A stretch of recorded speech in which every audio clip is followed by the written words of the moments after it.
So we are ready to go. Okay. Well, welcome everyone. I'm so glad you could come. I'm Teresa Gilliard-Cook. I'm the Senior Instructional Designer. Also joining me today are our faculty panelists, Amy Bidwell and Maggie Schmuel. We also have some insight from a couple of our pilot faculty who could not be with us today. Serenity Sutherland actually sent a video that I can share with you during this session, and also have comments from Jeff Schneider, who will be teaching Chem 300 for session 2. Also joining me is Nicole Decker from CTS, and Kathy Dutton may be here if she can. She's working on solving another challenge that we're having.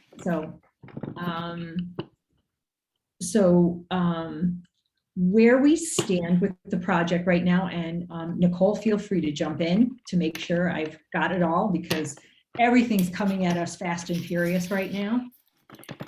So for our summer pilot faculty, we know that a majority of them are in. We know Maggie's been able to get in. Amy, you've been able to get in, yes, right? Awesome. We know Jeff's been in, Serenity, Maggie, and some of our other faculty who will be teaching courses in session 3-4. But I am just confirming that they've all gotten in. We're working on getting fall in there, so all of you can start working on fall courses. We are still working through some of the little challenges that are coming up. Again, everything happening so fast and furious. I'm sure you can imagine some of the fun things we're doing. So I am going to go ahead and I'm going to ask Maggie and Amy a few questions. And then I can provide some of the feedback we've gotten from Serenity and Jeff. And I can also, if it works for me, play Serenity's video. It's about 7 minutes. And I think, I did watch almost all of it just before this. And I think she provides some really good feedback and information, I think, for our faculty. So I'm going to go ahead and start with our questions. So this is obviously for Maggie and Amy. So why did you decide to be part of the summer pilot for Brightspace?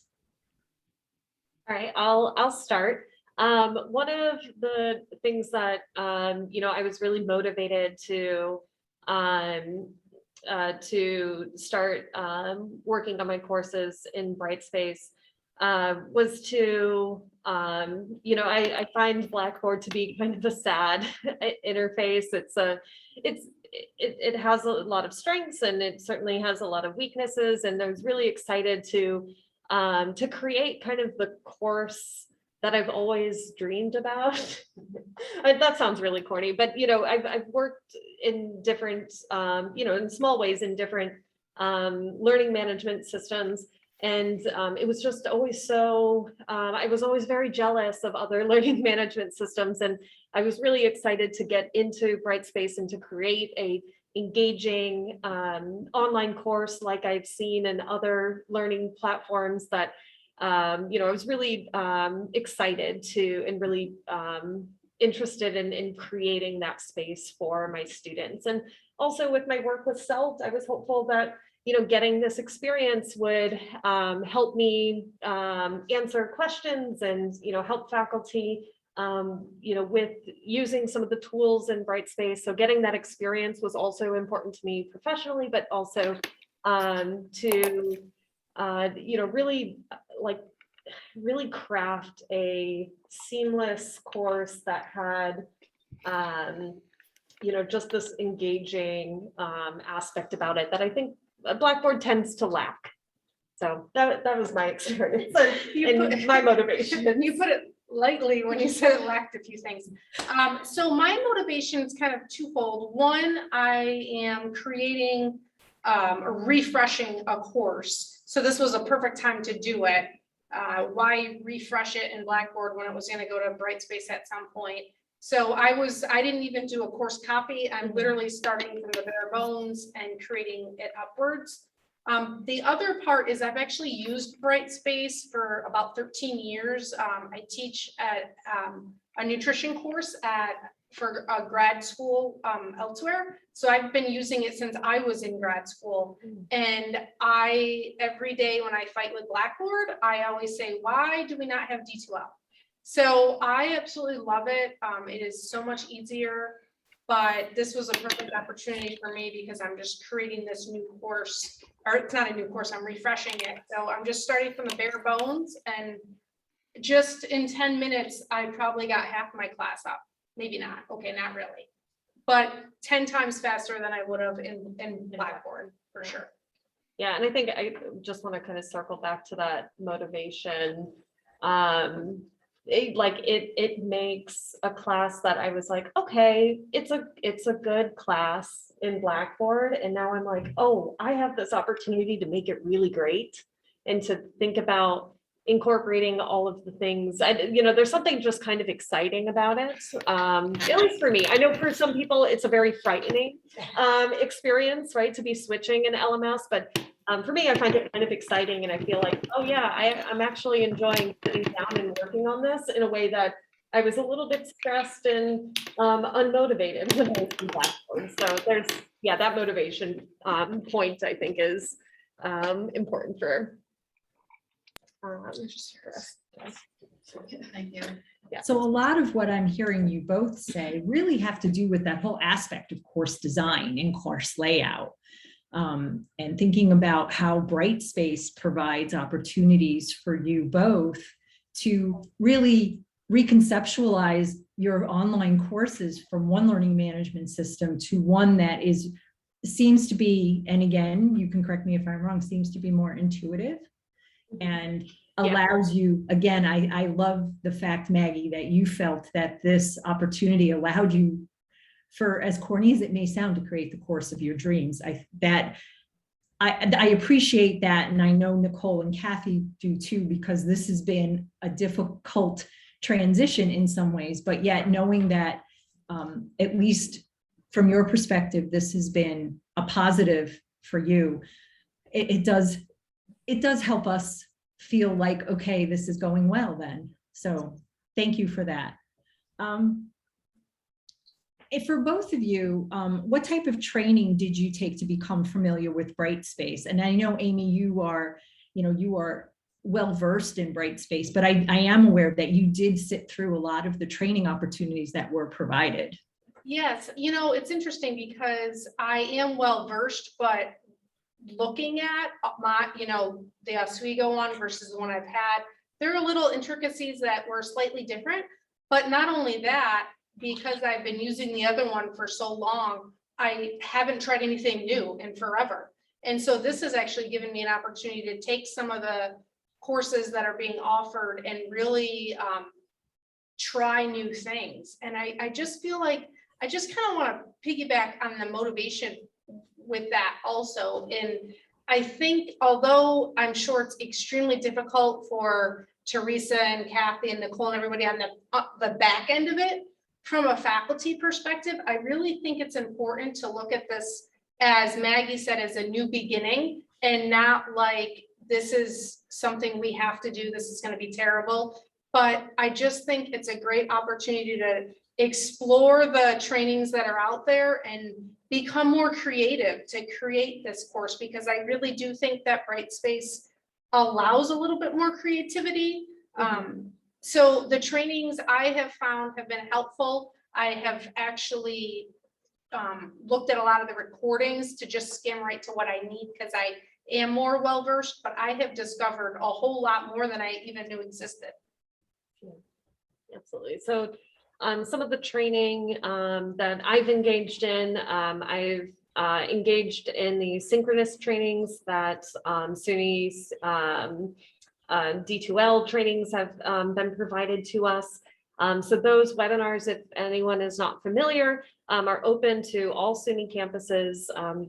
There's a link that I'm sure is somewhere in everyone's email inboxes that you can register, for different sessions. They usually, at least at the time that I was registering, there were, some sessions that were full, but there were, 4 to 5, maybe 3 to 4 different options for attending those synchronous webinars. And so they would be, an hour long with like a half an hour for various questions that you could type into the chat window. And it was and a lot of them were, they were really well done. And it was a really great way to start. And for me, and I don't know if you felt this way too, I was able to pull up my class with some of these webinars and start actually creating some sample discussions and kind of doing that side by side. So for those of you who are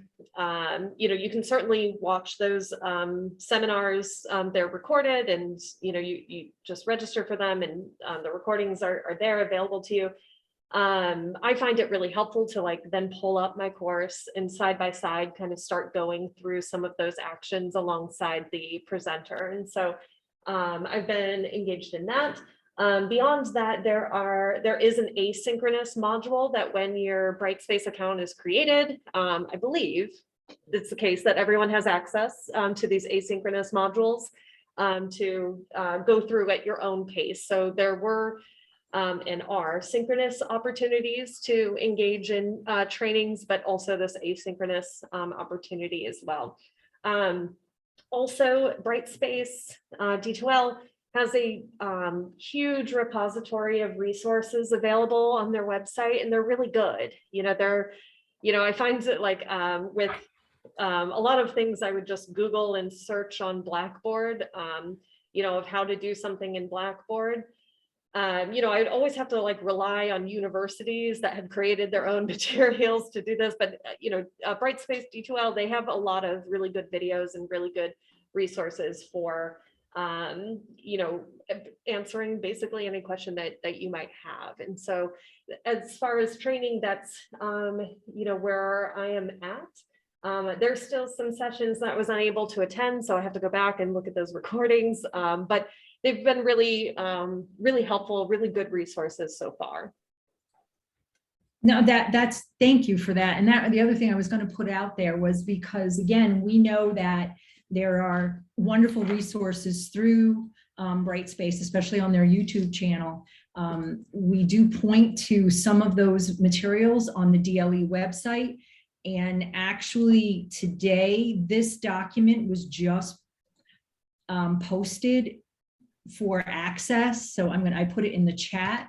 What this document is actually a glossary of terms, because we realize that there's a vocabulary change too, between not only we changing to Brightspace, there's also somewhat of a vocabulary change. So I wanted to make sure we shared that too.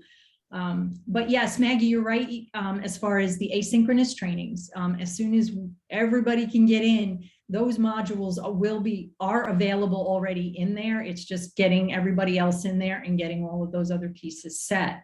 So those will be great in the sense that you can go through them at your own pace. Can I get that email? Yeah, can you, Yes. will you email that, Teresa, or? It is on the DLE website. Oh, okay, okay. So it's, if you go to the DLE website and you go to, where do we put it? She's Nicole? gonna send it to us. Help and support. It's under the help and support section. Thank you. Yep. Yeah, you can, you'll find it there. Well, oh, yeah. Yeah, Doug Hemphill and Carrie Mosick did a great job in taking a lot of those pieces and helping find ways for us to explain what does what and to make it a little bit easier for this transition. So My name on there too. Yes. Yeah, you are LinkedIn. Teresa, I was gonna just Thank you. say one thing. There was one question that I had when I was working on something one day. okay, It's about discussions and assessing them or whatever that I didn't know about. And I just Googled it and it brought me right to the D2L YouTube page. So, and their videos are great because they're short and sweet and to the point. So I find it very accessible to get to. and Sounds within like that, within that glossary document that, again, I put the link in the chat for, we do link out to many of those videos because they are well done. And we felt that they would be really helpful to our faculty, particularly as you all work through Brightspace and you're doing different things. You can have this window open with the video and walk through and go do it along with them. So they really did do a good job with a lot of those. So thank you for that as well, Amy. So overall, well, Amy, this, you started from scratch, so this question may not really be applicable to you. But Maggie, how have you felt the conversion of your courses have been? So, the process that we went through was, and, stop me if there's anything more to add or I'm not articulating it correctly, but, we cleaned up our course files in Blackboard, shared it to a new Blackboard course shell, or made a course copy into the Blackboard course shell, and then Extended Learning converted that Blackboard course shell into Brightspace. So all of the materials were then in the Brightspace conversions course shell, right? So in Brightspace, and I don't know if this is going to be the case for the fall semester, but for the pilot, at least, there's a conversions course shell, which is your material directly imported from Blackboard.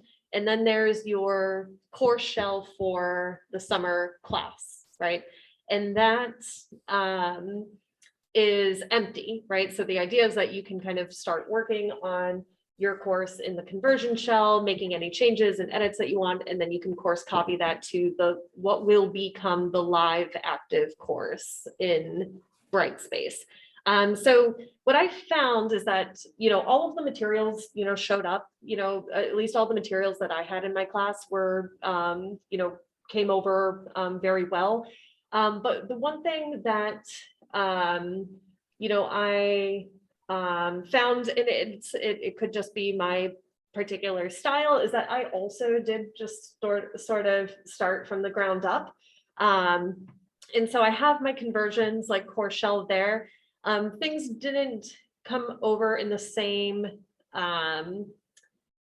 structure as I had wanted it to.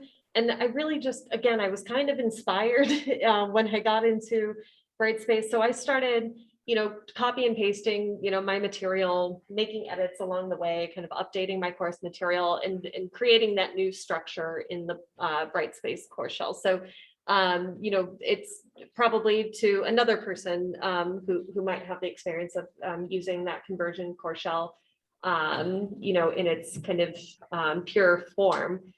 For me, I found it, easier to kind of reimagine the course and build it page by page in what will become the active course for my summer classes. I would say, although I didn't do a course copy, a couple of my faculty have done it because they're also doing the summer sessions 3 and 4, and they had absolutely no problems. They said, and they've never used Brightspace. It copied over fine. I think maybe some little weird thing with quizzes, but other than that, they said it populated totally fine. And I guess I should say that when I mentioned that the structure wasn't how I wanted it, it's because there's all these new tools and ways of structuring things in Brightspace that I was like, oh, I want to do it in a different way this time. So for me, it was easier to kind of create, from the ground up, my own pages and modules and submodules and working through that way. So it's not as if there were any problems with the conversion. It was just that there was a new way I was inspired to kind of structure the material. So I wanted to make sure I did it in the way that felt best for me and for in the class that I want for my students. Thank you. I appreciate hearing how it's really inspiring you to rethink and reconceptualize what you're seeing on the screen. I do want to, say that, in the presentation that we did, there was a presentation that we did yesterday on prepping your course for migration. And we did talk about some of the challenges regarding what we're seeing as courses are ported over. So that could be a resource for you all as well. And Doug or Carrie, if you could find that and you can put that link in the chat, that would be great, because not everyone who was here was in that presentation yesterday. And again, you know, we are migrating and we're taking content from one system to another. It's not like, for those of you who were here for the Angel to Blackboard, there was a lot of similarities with that, with those two learning management systems. Brightspace and Blackboard have the same functions. It's just laid out very differently and much more, I think, much cleaner and a more modern approach to how we can offer our courses. So as part of that other question, what features of Brightspace are you using? What challenges have you had? And what surprises have you had? Well, so again, because of my familiarity with it, one thing, I have learned some new things, but one thing that I really like is the way you can assess discussion posts, which I've never done I've always done it a different way, a long, tedious way, but here you can just go to assess and it gives you the individual's post, and then it gives you the individual post underneath it. And then everything that, like, it's hard to explain, but it's just so much more seamlessly viewable. And then you can put the grade there, and then you can actually, which I have not done yet, but you can make it so that, and I have had this before, where I might give them 10 points for 2 discussion posts. You can actually, instead of waiting, at least this is how I did it, I waited till the end and did the whole 10 points. And if they didn't do one of them, they'd get 5. Well, here you can actually, it'll like automatically split them up. It's hard to explain, but I just think that's brilliant. I would say for me, that's the main thing. One thing I haven't done, and I'm sure there's an answer to this, is the Panopto version of Brightspace or D2L or Brightspace. I don't know if that exists. So I think Panopto is going to be an integrated tool, if I'm correct, right, Teresa? Yes. And if I remember correctly, Kathy, you said that is integrated, or we're in progress? It is done. The integration is done. We're working on the documentation because it is a little bit different. So at least for me, some of the tools that I'm using is, well, there's a lot, but one thing I will say is that, you know, when I'm creating a new course page, which is create a file, right? I want to make sure I'm using some of that terminology we talked about. Right, is that right? Create a file, Oh, okay. right? So once I've created the module, right, then I'm creating a file, which is, you know, in Blackboard, it was just a blank page, or, you know, create an item or something to that effect. So when I'm creating that, I'm really heavily relying on all of the templates that they've created. They're very beautiful. They're very pretty. I really like them. As far as I'm aware, they are accessible. I haven't run the accessibility checker yet, but that is something that I'm looking forward to using. I kind of wanted to create my modules and then, you know, go back through and use our tools, both the Brightspace integrated tools and you know, I think Ally is also integrated in there as well. So, you know, there's quite a bit there that I was interested in using. So I really do like the templates that they have created. It makes the course very consistent, you know, each course page very consistent. And again, I like something that's aesthetically pleasing, and I find that to be much prettier than what we had in Blackboard. But so that's one thing. I would say that one thing that I had a challenge with is that I wanted to create some video assignments, but the challenge I had was, you know, I could create the video assignments. I could create myself giving the video, like giving instructions with video. But when I went to go to the student view of, what the student would see when they come across that video assignment, something wasn't like quite working because I couldn't see a submission link that I imagine the students will actually see in that video assignment. So that's one area that I want to spend a little bit more time researching and thinking about, because I think it's going to be a really good tool, at least particularly for my class where we have a lot of video discussions. The alternative that I've used in other classes is Flipgrid. And so I've decided to, kind of keep going with Flipgrid. I think I will go to those video assignments at some point in time. But my course is going to be live in a few weeks. And so I want to make sure that I have, everything there that I want there for my students. And so what I really like is I've been able to embed all of my prompts in Flipgrid, or from Flipgrid, into each file, or each add a file, I think is what it's called. So that has been really nice. I also am really enjoying the accordion files, and just the navigation of the LMS is really it's a really wonderful tool. So other things that I'm really looking forward to using are the announcements, and using agents to generate announcements for students who are may receive a certain score on a assignment and so forth. And so there's a lot more that I'm really excited about doing. But I think that in the moment, the things that I've really worked on are embedding third-party materials into the course, and using those templates to design each course page in a consistent way. I think there's a hand raised. I don't know if you want to open it up to a question. That's okay. Doug, what's up?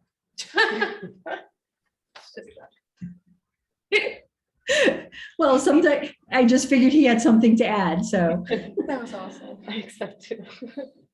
Maybe it was just up from a early time. It's no big deal. So what? If It helps if I unmute, I'm sorry. So I was just going to add with the templates really quickly. You can access those from a pull down next to the title. They're called document templates. The only thing I will add is we are working on them. We've gotten some feedback back on usability. They are fully accessible, but don't be surprised if you see the options change over time. Although once you use it, it will not change.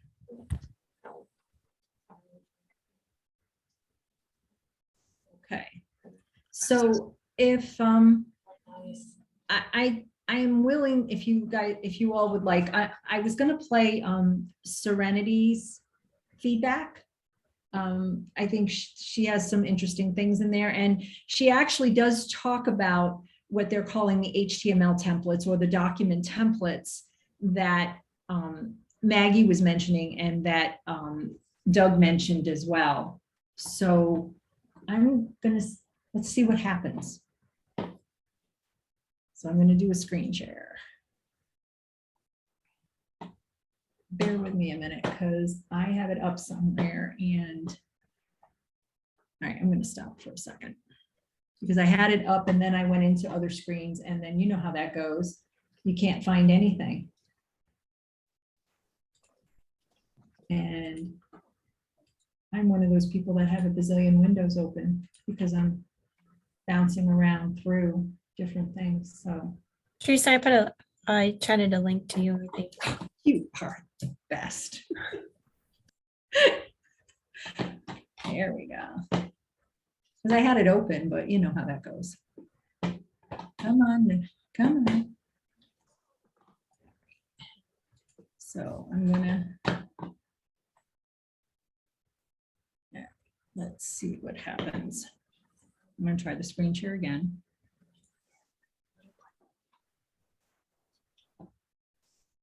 There it is. Share. And us. Hey everyone, this is Serenity. I don't know if you guys can Sutherland hear from it or no. Communication We Studies. can. I'm sorry I can't be there with you all during the session, but Nicole Decker asked me to prepare some notes about my experience being part of the pilot for Brightspace and talk a little bit about how I'm finding using this tool and how students are finding using this tool. So hopefully none of this is repetitive or too basic, but I will just be honest with you all that I'm a super learner at this point. And while I have figured out some things about Brightspace, I would not call myself an expert just yet. But hopefully you can see some of the things that I've done, the features that I've used, and Oh, no. Okay, that was my fault. Sorry, Teresa, could you unmute? Sorry, I thought I was cutting out extraneous noise and that was wrong, so.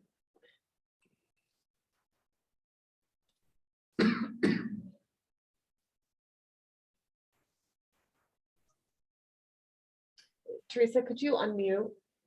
Sorry, that was my apology. I screwed that up.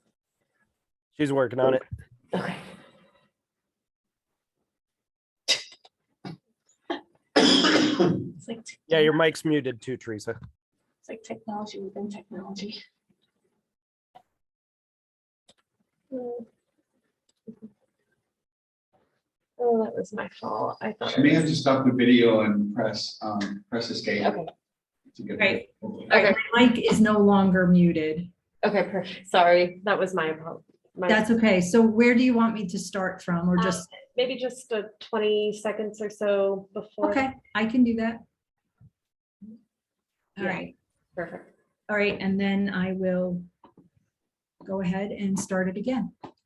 Theory and practice. This is a challenging course in that it's a hands-on course where students are building websites.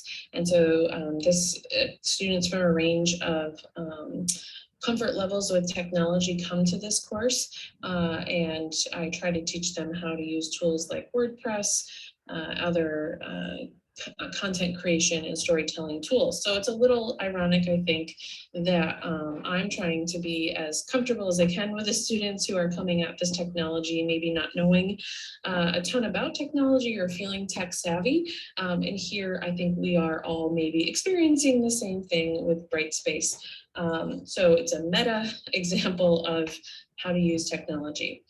Anyway, so this particular course I've set up with a series of modules, as you'll see, and it's kind of nice. This is the course homepage.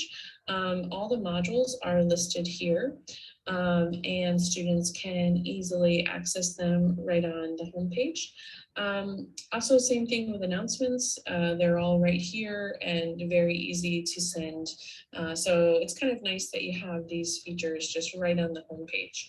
Another thing that I really like about Brightspace is this navigation bar here, where they have a lot of different options for getting through the course material.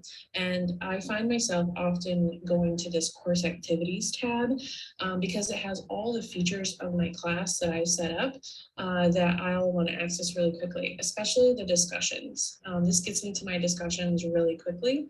And I like that I can see how many people have, how many threads there are, which is typically how many people have posted, how many posts, and how many unread posts. So I've had a few new posts come in today that I haven't been able to read yet, but I'll go in and read those in just a bit. And it just makes it all really easily laid out, which I really like. Another thing that I find myself when I go to create content in Brightspace using is the, well, let me back up actually, I don't want to go too fast. One of the things that I like about Brightspace is that it's easy to create content and there are built-in formats that can help you with creating more dynamic content, more dynamic appearing content than what was in Blackboard. So for example, say you've created a module and you want to go in and start adding content to your module. It's pretty easy to just click upload, create, obviously, and choose what kind of content you want to work with. For the most part, I've been using this create a file option where you can go in and just start creating out what you want right here in the text editor. So, let's say I want to create an introduction to course document, and I have 5 things that I want to talk about in the introduction to course. I could just go ahead and go in here and start writing out the 5 things, which is probably how I would have done it in Blackboard, just gone in here and written 5 things. But that's not super dynamic. And so what I like that Brightspace has is they have built-in templates where I can go in and choose more dynamic content containers. And so one that I really like is accordions. And so puts up this nice little image here, which I'm sure the students will all get very tired of very quickly if we're all using it, but has kind of instructions here to walk you through creation. So I can say introduction to course. I can go ahead and say 5 things to keep in mind, and obviously I'd be more specific. And then they have the options here of which kind of accordion you want. I want the group of 5, so just go ahead and get rid of them. Of course, because I'm trying to demo, it doesn't work. Go ahead and get rid of them. And then I have my group of 5, and I can write my 5 things right in the template, so it's like super easy. Oh boy. Yeah, now it will be super easy. I can go ahead and even add images here. I've added other types of content than just text. And then when the student comes and views it, so I'm going to go ahead and save it. When the student comes and views it, then they can just click the drop down, and it's very easy to do. So that's one. Oh, and you also have to delete the group of 6, but that's one nice thing. And then if I want to make changes, if I don't like my accordion and I want to try a different template, say I want to try elements, I can choose a list. So here they have the ordered list. So I could list out my 5 things here. And it just makes it so easy, and I think it makes it look better. So this is pretty basic, but I guess this is what I really like about Brightspace, and hopefully there are more advanced people here who can tell you more things. But just even in terms of creating content that looks nice, that I'm not embarrassed to like publish because it looks like it was made when the internet was 5 years old.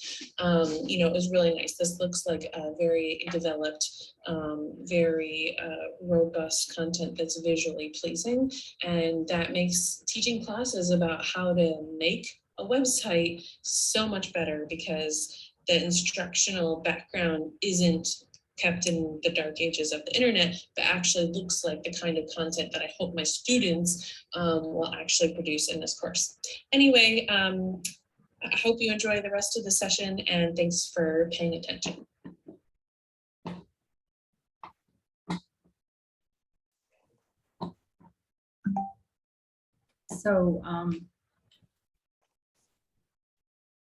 So I know I wanted to just bring that up because Serenity does talk about the ease of that. And one of the things I do want to point out pertaining to Serenity's course is her course was a brand new development. So she was scheduled to teach this online, and we worked with her to make sure that she was in everything she needed to so she could build this course quickly and effectively. And I think she's she's been able to do that. So I think that can help as we think about ease of use as well. So I have comments from Jeff Schneider, and I love Jeff. He tells us lots of stuff. But one of the things I do want to point out, and this is a specific thing pertaining to how Jeff, as well as Casey Raymond, do some of their testing, and they're having some challenges with their algorithmic questions. So if there's anybody in math or science who does that, you may find those are challenges within the system. But he also talked about, one of the things he did talk about that we've not even mentioned is the Pulse app. There is an app for your students to access Brightspace. It's called Pulse. It's available in for Apple and Android. And it's nice and clean, and the content, your course content, looks the way you want it to. The other thing is that the way Brightspace was developed is that it's mobile first responsive design. And what that means is that it was developed for a mobile platform, and the design responds to what type of a device you're on. So the screen will resize itself for a cell phone, a laptop, a tablet, and it just makes it much easier to maneuver through that. So I think that's an important component as well. I'm just looking through all of his comments. I know Jeff found it very easy to maneuver through that. He was able to set his course up pretty quickly. He did port his content over, but he also did change some things around, and he was able to do that relatively quickly. Holly, that's a good question. I don't know the answer to that. I don't think we've done any extensive testing at this point. And yes, what Amy and Maggie did say is you can change your image.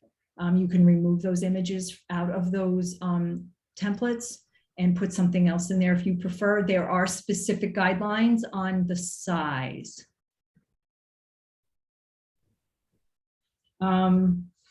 Okay. One of the things Serenity did say, though, and again, this goes into another question we've had as far as feedback from students. And we had, again, we have a few courses that are already running.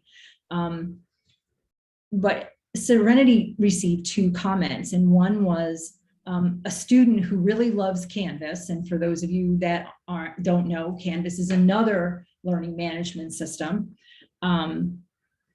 Listed all the reasons Canvas was great, and then said he'd be interested to see what Brightspace can do. So that seems to be an interesting comment. Another student struggled where to find how to submit an assignment, but once she figured it out and where it was, she said, wow, this is way better than Blackboard. So granted, that's just a little bit of student feedback. So Teresa, I was gonna just say, that reminds me, sure. I'm sure tons of people will disagree with this comment. However, it's like, I think going from a PC to an Apple, a Mac, it's like, you're gonna hate it. You absolutely think it's so different and it's crazy. But once you get there, you're like, oh my gosh, everything is so much easier. So I think I kind of attribute it to that, where it's going to look really overwhelming and look really different. But once you figure it out, it will save you 10 times more time. And that's my plug for Apple. No, that's, thank you for that. So I do want to, I do have one more question for both you and Maggie. And then I want to be able to just provide a couple of pieces to let everybody know what's happening next, and some opportunities for other additional support and training. Sarfraz, Tom is teaching in session 3-4.